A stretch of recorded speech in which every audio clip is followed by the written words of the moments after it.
Sosok Kapolda paling miskin kedua di Indonesia, harta Irjen Wisnu Hermawan cuma 1,35 miliar rupiah.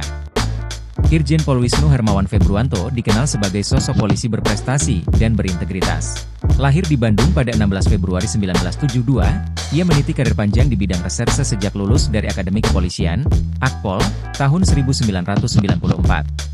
Pengalamannya dalam menangani tindak pidana ekonomi mengantarkannya menjadi Direktur Tindak Pidana Ekonomi Khusus, Dirtipideksus, Bareskrim Polri sejak 31 Oktober 2021.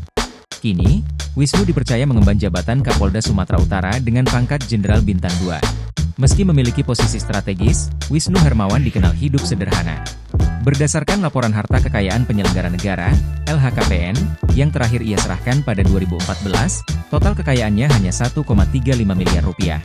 Angka tersebut menjadikannya Kapolda termiskin kedua di Indonesia. Tanah dan bangunan menjadi bagian dari kekayaannya dengan total nilai 311,25 juta rupiah. Dua properti sederhana di Kota Bekasi menjadi aset utamanya.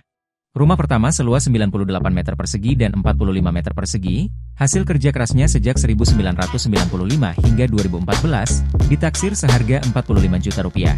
Properti kedua adalah dua unit masing-masing seluas 68 meter persegi yang diperoleh antara 2007 hingga 2014, memiliki nilai 266,25 juta rupiah. Dalam kategori harta bergerak, Wisnu memiliki dua mobil dan satu sepeda motor dengan total nilai 505 juta rupiah.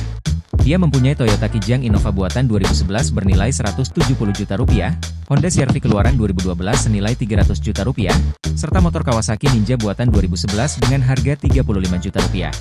Selain itu, Wisnu mempunyai logam mulia senilai 4 juta rupiah masuk dalam daftar harta bergerak lainnya yang ia kumpulkan dari 2000 hingga 2014. Sementara itu, giro dan setara kas mencapai 533,91 juta rupiah.